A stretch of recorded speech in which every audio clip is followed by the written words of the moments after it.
Hello friends, welcome to exam join YouTube channel. आज का जो हमारा टॉपिक है वह है हिस्ट्री का। तो हिस्ट्री का जो टॉपिक है मध्यकालीन भारत, उसी को हम आगे कंटिन्यू करेंगे। तो जिसमें जो आज का हमारा टॉपिक है वह है विजयनगर साम्राज्य। विजयनगर साम्राज्य को हम बिल्कुल अच्छी तरह से हम देखेंगे। ठीक है, इससे पहले जो हमने किया था वो सिसोदिया वंश के बारे में किया था। उसमें महाराणा प्रताप का एक टॉपिक काफ़ी इंपॉर्टेंट है, तो आप उसे जाके जरूर देखिएगा। तो चलिए फिर स्टार्ट करते हैं। विजयनगर साम्राज्य 1336 से 1650 ईस्वी। तो सबसे पहले दक्षिण भारत में 1336 ईस्वी में हरियर और बुक्का नामक दो भाइयों ने हिंदू साम्राज्य विजयनगर की नींव रखी थी। दो भाई बहुत इंपॉर्टेंट है जिन्होंने विजयनगर साम्राज्य की नींव रखी थी, हरियर और बुक्का। कब? 1336 ईस्वी में। क्षेत्र कौन कौन सा था? तुंगभद्रा नदी के किनारे, सीमा कर्नाटक और आंध्र प्रदेश। ठीक है, तो ये देखिए तुंगभद्रा नदी। ठीक है, तुंगभद्रा नदी के किनारे, तो यहाँ पे सीमा लगती थी कर्नाटक और आंध्र प्रदेश की। और विजयनगर का जो वर्तमान नाम है वो हम्पी है, जो अभी प्रेजेंट में है। ये देखिए, ये सारा पार्ट विजयनगर था। उससे समकालीन बहमनी साम्राज्य था, जो हम शायद अगले वीडियो करें बहमनी साम्राज्य के बारे में। यहाँ पे राजपूत था, ठीक है, जिसके बारे में कवर कर चुके हैं। सिसोदिया वंश, तुगलक वंश, इसके बारे में हम कवर कर चुके हैं।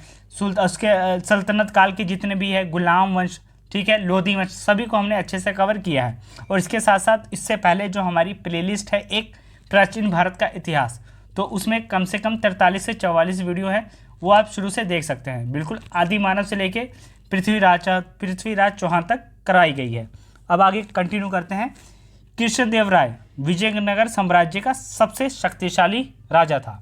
तो कृष्णदेव राय के बारे में जो वीडियो है वो थोड़ी लंबी होगी, क्योंकि इनके काल में क्या क्या चीज़ें हुई और इनका शासनकाल कैसे रहा, सभी को हम देखेंगे।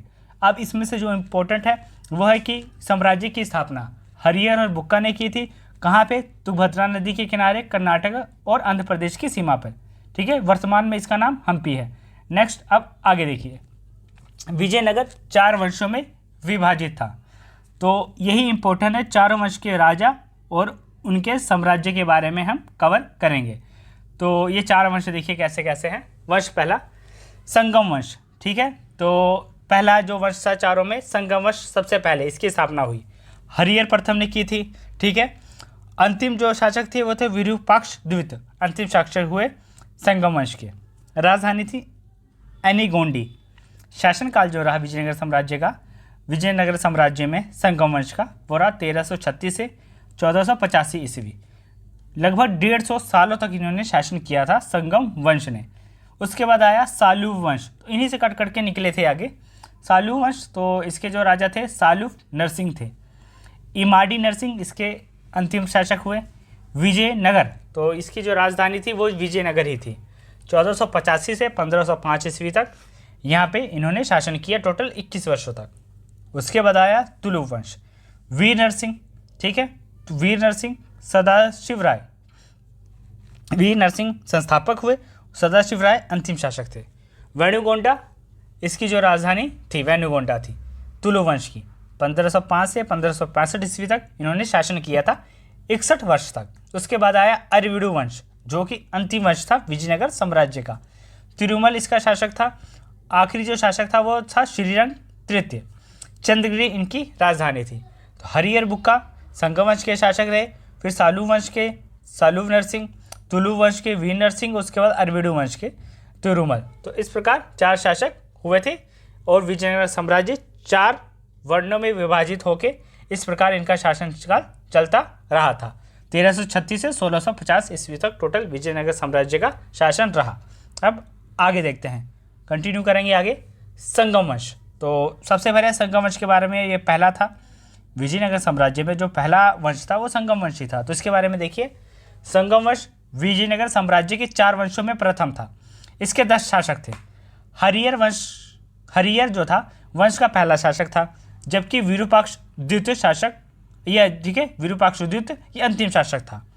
हरियर और बुक्का संगम के पुत्र थे, जिन्होंने इसकी स्थापना की थी विजयनगर साम्राज्य की। हरियर और बुक्का वो संगम के पुत्र थे, इसी कारण उनके पिता के नाम पे ही इसका जो नाम पड़ा था वो संगम वंश पड़ा था, हरियर और बुक्का। ठीक है, जिन्होंने विजयनगर की साम्राज्य की स्थापना की थी। तो संगम वंश पहला जो इनका युग था संगम वंश का, तो इसके शासक यही थे। दोनों ने संयुक्त रूप से शासन किया था। तो यहाँ पे देखिए विजयनगर साम्राज्य, तो हरियर और बुक्का संगम वंश के इस प्रकार क्या रहे संस्थापक। संगम वंश के भी अगर पूछा जाए तो यही रहेंगे, ठीक है। और अगर विजयनगर साम्राज्य वो तो यही थे। अब आगे देखते हैं। आगे हरियर प्रथम, इसके बारे में देखिए 1336 से 1356 ईस्वी। तो ये मैप है जो उसके बारे में हम देखेंगे कैसे कैसे इनकी लोकेशन कहाँ कहाँ पे थी। हरियर प्रथम संगम का पहला शासक था, संगम वंश का पहला शासक था। इसकी पहली राजधानी एनोगेंडी थी, जो बाद में जो तुंगभद्रा नदी के तट पर थी। ये देखिए तुंगभद्रा नदी, तो इसके तट पर थी। 1342 ईस्वी में सुरक्षा की दृष्टि से इसने जो राजधानी थी वो विजयनगर बना ली थी अपनी दूसरी राजधानी। बुक्का जो इसका भाई था वो गुट्टी से शासन करता था, गुट्टी एक जगह का नाम है, वहाँ से ये शासन करता था, जो उसकी उपराजधानी भी थी, ठीक है। विजयनगर साम्राज्य उत्तर में कृष्णा नदी और दक्षिण में कावेरी नदी तक विस्तृत था। ये देखिए कैसा है, इसके बारे में देख सकते हैं। ये देखिए कृष्णा रिवर, यहाँ पे देखिए कृष्णा रिवर, और यहाँ पे देखिए कावेरी, ये जो नदी जा रही है। तो इनका जो साम्राज्य कुछ इस प्रकार पूरा विकसित था। बाकी आपको मैप में दिखाया है कि इनका साम्राज्य कैसा था। यहाँ थी तुंगभद्रा नदी, तो ऐसे ये जो यहाँ पे लाइन जाती है पूरी, तो इनका यहाँ पे साम्राज्य पूरा ऐसे विकसित था। 1356 ईस्वी में हरियर प्रथम की मृत्यु हो गई। ये संयुक्त रूप से शासन करता था। जब इसकी मृत्यु हुई तो जो बुक्का था वो विजयनगर साम्राज्य का शासक बना, ठीक है, संगम वंश का। अपने भाई हरियर प्रथम की मृत्यु के बाद बुक्का प्रथम 1356 ईस्वी में विजयनगर साम्राज्य का शासक बना। 1377 ईस्वी में बुक्का प्रथम की महान विजय मदुरा विजय थी, ठीक है, जिसके कारण उसका जो राज्य था सुदूर में रामेश्वरम तक पहुंच गया। ये देखिए रामेश्वरम, तो इसका जो राज्य था यहाँ तक पहुंच गया था बुक्का के शासन काल में। रायचूर दवाब, ये देखिए रायचूर दवाब एक्चुअल में क्या, इसके कारण इन्होंने बहमनी जो साम्राज्य था उनसे काफ़ी लड़ाई लड़ी। तो इसके बारे में देखिए रायचूर दवाब का मेन क्या मतलब था। बहमनी और विजयनगर के मध्य युद्ध का जो मेन कारण था वो था रायचूर पर नियंत्रण करना। रायचूर दवाब था, ठीक है, एक जगह का नाम।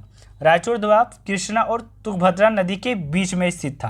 तो इसी के कारण इनकी लड़ाई थी, क्योंकि इनकी सीमा लगाई जाती थी यहाँ पे। तो इसी जगहों को लेकर दोनों राज्यों में विवाद था, विजयनगर और बहमनी साम्राज्य के बीच में। रायचूर दवाब हीरो और लोहे की खानों के लिए भी प्रसिद्ध था, ठीक है। बुक्का ने बहमनी के महमूद शाह के युद्ध कर समझौते स्वरूप रायचूर दवाब पर अधिकार कर लिया था। इसने पहले युद्ध किया महमूद शाह, ठीक है, उसके बाद उसको युद्ध में हराया। तो एक समझौता हुआ जिसमें बुक्का ने रायचूर दवाब पर अधिकार कर लिया था। 1377 ईस्वी में बुक्का की मृत्यु हो गई थी। तो ये इसी दबाव के कारण दोनों पक्षों के बीच में काफ़ी लड़ाइयाँ होती रहीं। अब आगे देखेंगे बुक्का के मृत्यु के बाद हरियर द्वित आया 1377 ईस्वी में, तो 1404 ईस्वी तक इसने शासन किया। तो देखेंगे आगे। इससे पहले आपको बता दूं कि जैसे कि ये ईयर कंप्लीट हो रहा है 2024, तो अब इसकी जो हमारी 2024 की करंट अफेयर की वीडियोस है वो अब आपको मिलती रहेंगी कैटेगरी वाइज, जैसे कि अपॉइंटमेंट्स की होगी, स्पोर्ट्स की वीडियो हो गई, ठीक है, अवार्ड्स की हो गई। तो इस प्रकार आपको वीडियो मिलती रहेगी सभी, कम से कम भारत में पहला इसके बारे में वीडियो हो गई, ठीक है, चर्चित निधन, तो सभी के बारे में आपको वीडियो मिलेगी। अब नेक्स्ट देखते हैं हरियर द्वित 1377 से 1404 ईस्वी। तो हरियर, इसकी उपाधियाँ कौन कौन सी थी? राजाधिराज और राज परमेश्वर, इसने 2 उपाधियाँ ग्रहण की थी।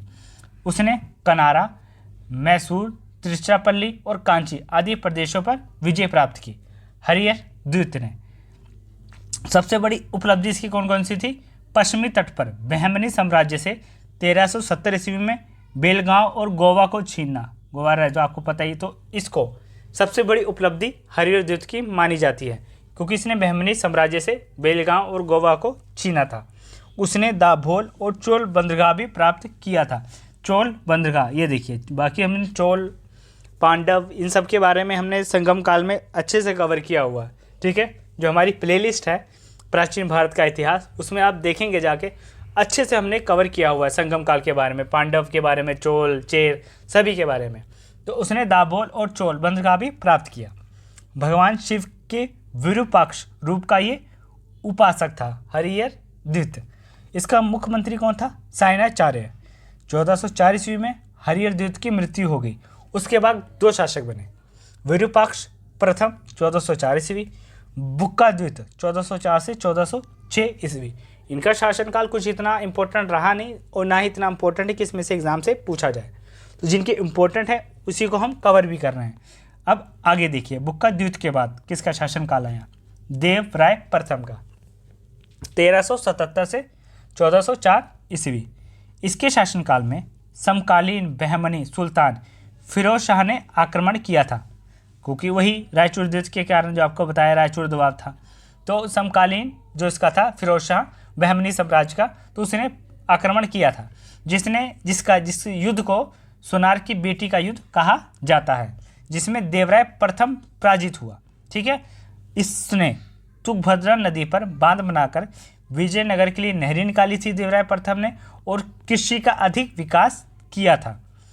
उसके समय में विजयनगर दक्षिण भारत में विद्या का प्रमुख केंद्र था। देवराय प्रथम के शासन काल में यह था रायचूर दोआब। देखिए, कृष्णा और तुंगभद्रा नदी के बीचों बीच था। ठीक है, इसी को लेकर विवाद था बहमनी साम्राज्य और विजयनगर साम्राज्य के बीच में। उसके बाद देवराय प्रथम के बाद रामचंद्र ने 6 महीने तक शासन किया। उसके बाद विजय प्रथम ने 6 महीने तक शासन किया। वीर प्रथम के बाद अब आगे देवराय द्वित का शासनकाल आया, 1422 से 1446 ईस्वी। तो ये विजय प्रथम का पुत्र था। ठीक है, जिसने 6 महीने तक शासन किया था। देवराय द्वित संगम वंश का महान शासक माना जाता है। इसकी उपाधि थी इमादी देवराय। उसने विजयनगर का विस्तार उड़ीसा से मालाबार था, ठीक है, देखिए मालाबार कोस्ट, ठीक है, केरल के पास, और श्रीलंका तट के गुलबर्ग तक किया था। श्रीलंका यहाँ पे है ही है, आपको पता है, तो वहाँ तक इसने किया था विजयनगर का विस्तार। 1446 ईस्वी में देवराय द्वित की मृत्यु के बाद संगम वंश का पतन होना शुरू हो गया। धीरे धीरे संगम वंश है खत्म होने लगा। उसके बाद मल्लिका अर्जुन का शासनकाल आया, 1440 से 1465 ईस्वी। यह देवराज द्वित का पुत्र था।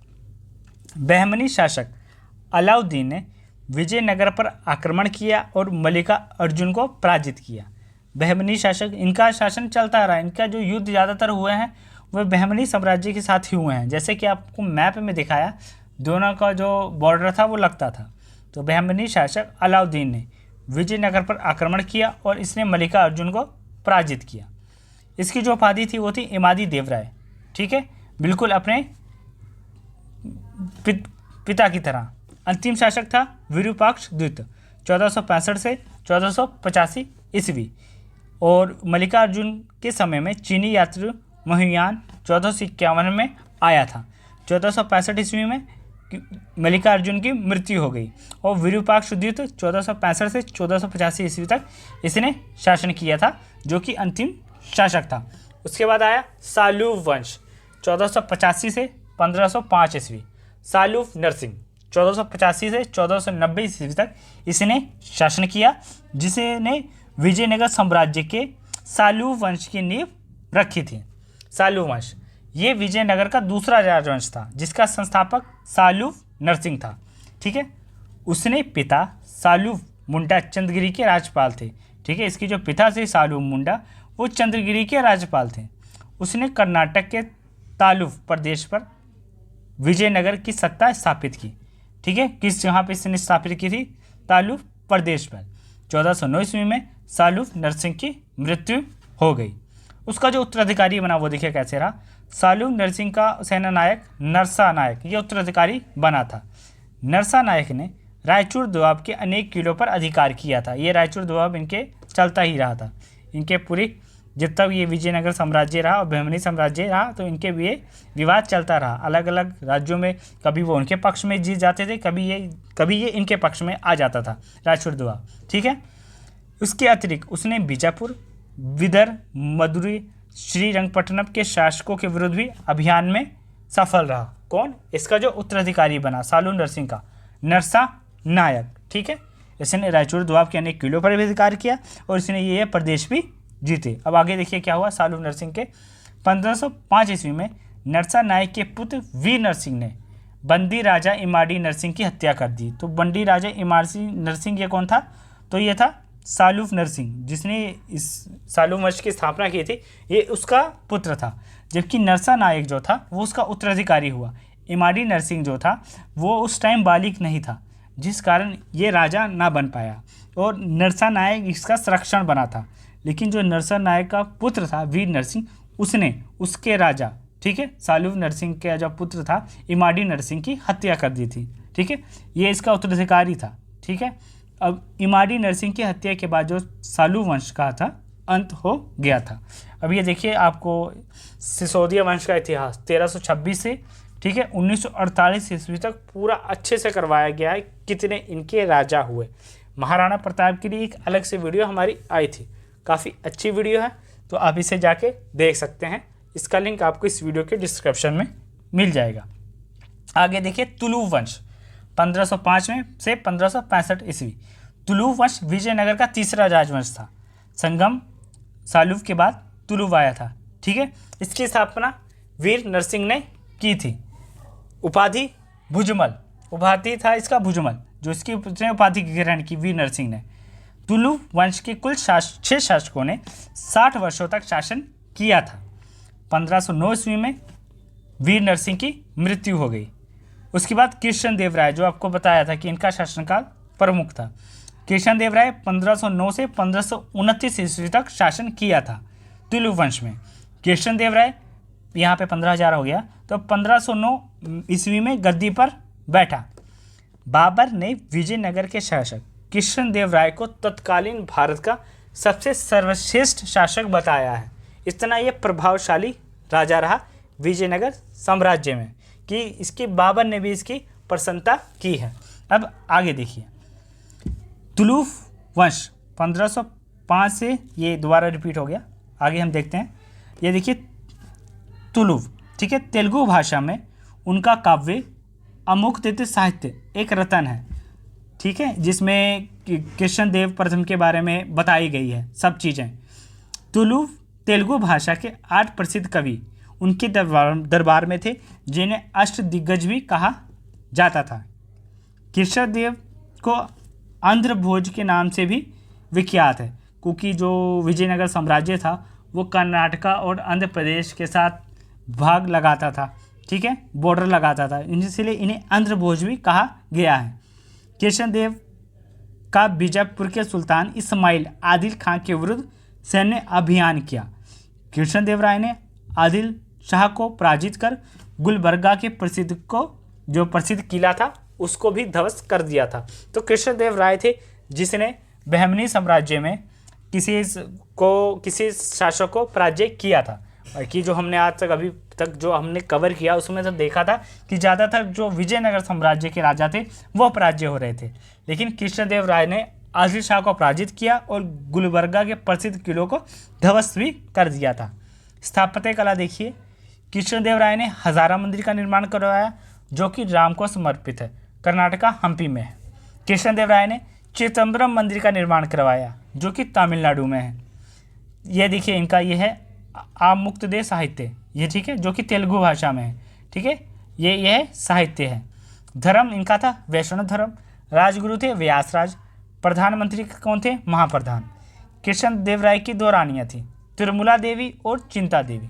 ठीक है, तो ये कृष्णदेव राय के बारे में इंपॉर्टेंट जो चीज़ें बताई हैं ये एग्जाम में पूछी जा सकती हैं। जो इनका महाकाव्य है वो इंपॉर्टेंट है, अमुक्तमल दे साहित्य। अब आगे देखते हैं अच्युत राय 1529 से 1542 ईस्वी।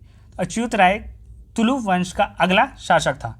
ठीक है, तो इसके जो दरबारी कवि डिंडम ने संस्कृत काव्य, ठीक है, तो इनका जो संस्कृत काव्य था उसमें इनकी उपलब्धियों के बारे में बताया है। ठीक है, अपने शासनकाल में बीजापुर के शासक इस्माइल खां से रायचूर और मुदल के किलों को इसने छीना था। 1530 में इसने गोलकुंडा था, ठीक है, गोलकुंडा के सुल्तान को पराजित किया था। विवाह किया था वर दाम्बिका से। इसका विवाह हुआ था। 1542 ईस्वी में इसकी मृत्यु हो गई थी।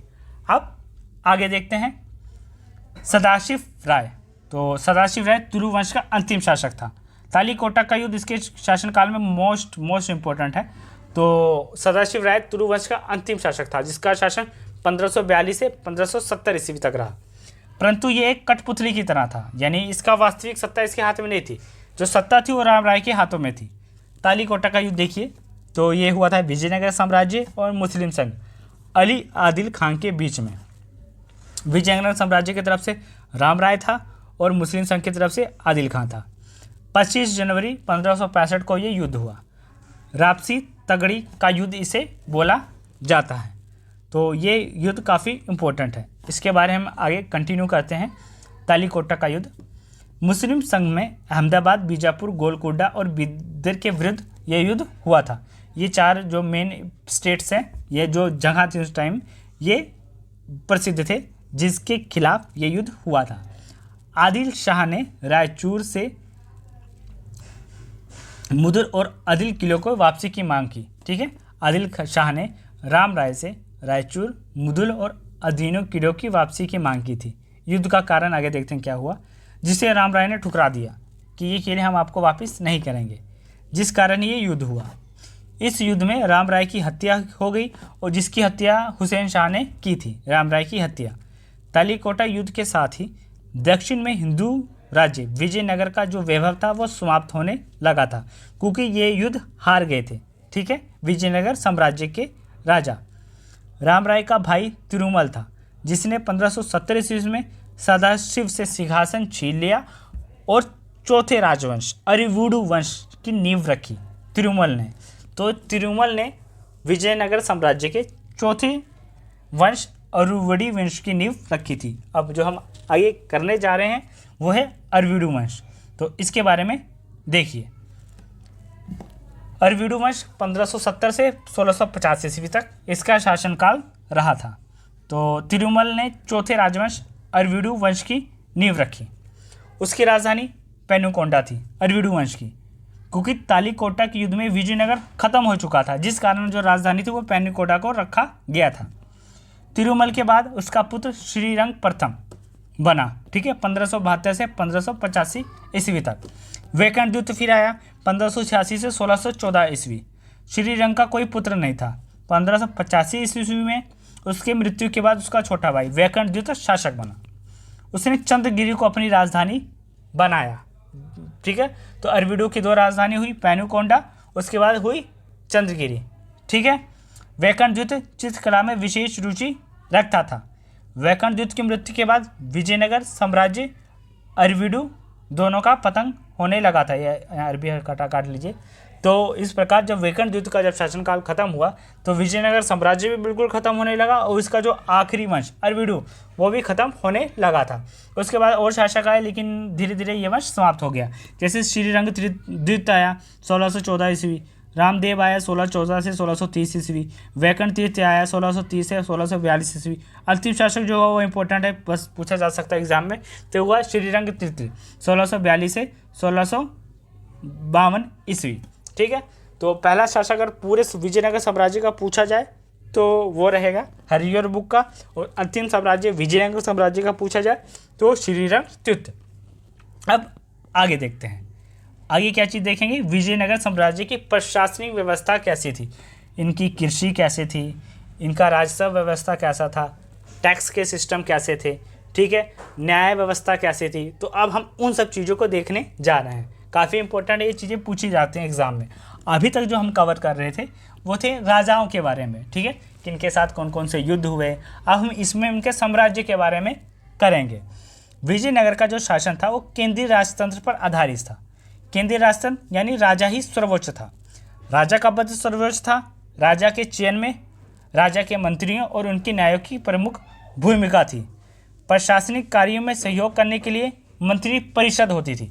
जो प्रशासनिक कार्य थे, ठीक है, उसके सहयोग के लिए मंत्री परिषद होती थी, जिसमें प्रधानमंत्री, उप मुख्यमंत्री, विभागों के अध्यक्ष शामिल थे। मंत्री परिषदों की सदस्यों की संख्या 20 थी। ठीक है, मंत्री परिषद का जो अध्यक्ष होता था उसे सभानायक कहते थे। केंद्र में दंडनायक नाम का एक उच्च अधिकारी भी होता था। दंडनायक का अर्थ क्या है? वो प्रशासन का प्रमुख होता था और सेना का नायक होता था। केंद्र में एक सचिवालय की व्यवस्था थी जिसमें विभागों का वर्गीकरण किया गया था। सचिवालय में कि कौन सा विभाग किसको दिया जाए, जैसे कि आज के टाइम में अलग अलग विभाग सभी मंत्रियों को दिए जाते हैं, तो उस प्रकार उस टाइम भी इन सब चीज़ों का सिस्टम था। अब आगे देखते हैं। मंत्री परिषद भी हुआ करती थी, प्रधानमंत्री, उपमंत्री, तो ये सब चीज़ें उस टाइम भी थी। प्रांतीय शासन व्यवस्था, तो ये देखिए कैसा था। साम्राज्य, सबसे पहला होता था साम्राज्य, ठीक है। उसके बाद आता था राज्य, छोटे, जैसे विजयनगर साम्राज्य पूरा हो गया, फिर इसमें राज्य आते थे जिसे मंडलम बोला जाता था। फिर जिला आता था जिसे वलनाडु कहते थे। फिर परगना आता था जिसे नाडु कहते थे। फिर आता था मेलग्राम, 50 गांव के समूह को मेलग्राम कहा जाता था। फिर आता था ग्राम जिसे उर कहते थे। तो प्रांतीय शासन व्यवस्था में देखिए, प्रांत को मंडल और मंडल जिले में विभाजित था। उर या ग्राम प्रशासन की सबसे छोटी इकाई थी, ठीक है। सबसे छोटी इकाई गांव थी जिसमें पंचायत ये सब चीज़ें होती हैं। राज्यों का प्रशासन जो था वो गवर्नर देखते थे। गांव सबसे छोटी इकाई थी। सबसे ऊपर साम्राज्य, फिर राज्य, फिर जिला, फिर परगना, फिर मेलग्राम, फिर ग्राम। किन किन भाषाओं में देखिए क्या क्या कहते थे, ये भी आप देख सकते हैं। अब आगे देखिए, सैन्य प्रशासन और न्याय व्यवस्था, इनके बारे में देखेंगे। तो सैन्य प्रशासन को कर्णदाचार कहा जाता था। इस विभाग का जो उच्च अधिकारी होता था दंडनायक या सेनापति होता था। नौसेना का अस्तित्व उस टाइम भी था, ठीक है। नौसेना उस टाइम भी थी। विजयनगर के जो जहाज़ों का निर्माण होता था वो मालदीव में होता था। उस टाइम उनकी जहाज़ बनते थे क्योंकि नौसेना भी थी। विजयनगर की जो सेना थी वो 4 अंगों में बटी हुई थी। पदाती, हस्ती सेना, हाथियों की सेना, अश्वारोही यानी घोड़ों की सेना, तोपखाना जैसे तोप भी उनके में शामिल थी। न्याय व्यवस्था देखिए थी कैसे थी। विजयनगर के साम्राज्य में जो राजा था वही सुप्रीम था, ठीक है। राजा ही सर्वोच्च था। उसकी सहायता के लिए मंत्री और अधिकारी होते थे। न्याय व्यवस्था हिंदू धर्म पर आधारित थी, ये इंपॉर्टेंट है। तो ऐसी इनकी न्याय व्यवस्था थी। अब आगे देखिए, व्यापार और उद्योग कैसे थे। व्यापारिक जो इनके देश थे वो देखिए, बर्मा, चीन, अरब, ईरान, अफ्रीका और पुर्तगाल, तो इनके व्यापारिक देश थे। वस्तुएं जो आयात की जाती थी, मोती, तांबा, कोयला, पारा, रेशम, हाथी दांत, नारियल, नमक, घोड़े, तो आयात की जाती थी बाहर से, ठीक है। निर्यात की जाती थी कपड़ा, चावल, गन्ना, इस्पात, मसाले, शोरा, चीनी, काली मिर्च, इत्र, तो ये सब जो चीज़ें थी ये बाहर से, ये यहाँ से निर्यात की जाती थी। ये सब चीज़ें मंगवाई जाती थी। ये घोड़े जो अरब के घोड़े काफ़ी मंगवाए जाते थे, ठीक है। विजयनगर से हीरो का निर्यात होता था। महत्वपूर्ण आयात, ठीक है। महत्वपूर्ण जो व्यापारियों का समूह था वो शेट्टी था। मालाबार तट, कालीकट में जहाज़ों का निर्माण होता था। कालीकट जो था इनके टाइम में प्रमुख बंदरगाह थे। तो ये आयात वस्तुएं जो बाहर से मंगाई जाती थी और ये जो निर्यात वस्तुएं जो कि यहाँ से निर्यात की जाती थी। मसाले जो हैं इंडिया के वो अंग्रेज़ों के टाइम में भी काफ़ी यहाँ से एक्सपोर्ट हुए हैं, ठीक है। आज के टाइम में जो इंडियन मसाले हैं वो काफ़ी भेजे जाते हैं विदेशों में। आगे विजयनगर साम्राज्य की मुद्रा व्यवस्था कैसी थी, तो इसके बारे में देखिए, मुद्रा इनकी कैसी थी। तो विजयनगर साम्राज्य में स्वर्ण धातु के सिक्कों का प्रयोग किया जाता था, यानी स्वर्ण धातु के सिक्के प्रचलन में थे। प्रसिद्ध स्वर्ण सिक्कों को वरहा कहा जाता था। वजन था 52 ग्रेन। चांदी के छोटे सिक्कों के तार कहलाते थे। जो चांदी के सिक्के थे उसे तार कहा जाता था। सोने के छोटे सिक्कों को प्रताप कहा जाता था, ठीक है। जीतल तांबे का सिक्का कहा था, ठीक है। स्वर्ण मुद्राओं पर तिरुपति की मूर्ति होती थी। जो सोने की मूर्तियाँ होती थी, सोने की जो मुद्राएं होती थी, सिक्के होते थे, तिरुपति की मूर्ति होती थी। हरियर प्रथम देखिए उनके सिक्के कैसे रहे। हरियर प्रथम यानी तब देखेंगे संगम वंश का यानी हो गया, तो इनके सिक्कों पर हनुमान और गरुड़ की आकृतियाँ थी। फिर तुलु के सिक्कों पर बैलगाड़ी और गरुड़ की आकृति हुई, ठीक है। उसके बाद कृष्ण देव राय के सिक्कों पर लक्ष्मी नारायण की मूर्ति थी। अरविंदु के वंश के शासनकाल में शंकर और यहाँ पे शंख आएगा, शंख और चक्र की मूर्ति थी। जो विजयनगर साम्राज्य की मुद्रा का नाम पूछा जा सकता है वो था पैगोडा, पैगोडा आएगा, तो पैगोडा इनके मुद्रा का नाम था। अब आगे देखिए, ये सब मुद्राएं थी, ये सब जितनी मुद्राएं ये इनके शासनकाल की ही हैं, ठीक है। आगे देखिए विजयनगर साम्राज्य की सामाजिक व्यवस्था। तो वर्ण व्यवस्था जैसे आपको प्राचीन भारत से समझाया जा रहा है कि 4 भागों में बटा हुआ था, ब्राह्मण, क्षत्रिय, वैश्य, शूद्र। ठीक है, उसके बाद दलित आते थे। तो ब्राह्मण सबसे सर्वोच्च थे, इनको मृत्युदंड नहीं दिया जाता था अगर ये कोई अपराध करते थे। ठीक है, क्षत्रिय थे जो कि काफ़ी लड़ाकू टाइप थे। ठीक है, उसके बाद वैश्य आते थे। ये लड़ाकू का मतलब ये था कि इनके ये ज़्यादा युद्ध में या इन सब चीज़ों में पार्टिसिपेट करते थे। वैश्य, ठीक है, जिसमें आम आते, नाई आगे, ठीक है, या और सब चीज़ें इसमें। उसके बाद आते थे शूद्र। ठीक है, ये तो इस प्रकार ये थे। ठीक है, ब्राह्मण। अब आगे देखते हैं विजयनगर के राजस्व व्यवस्था। तो ये देखिए, कृषि प्रधान व्यवस्था होने के कारण लगान आय का प्रमुख साधन था। लगान, ठीक है।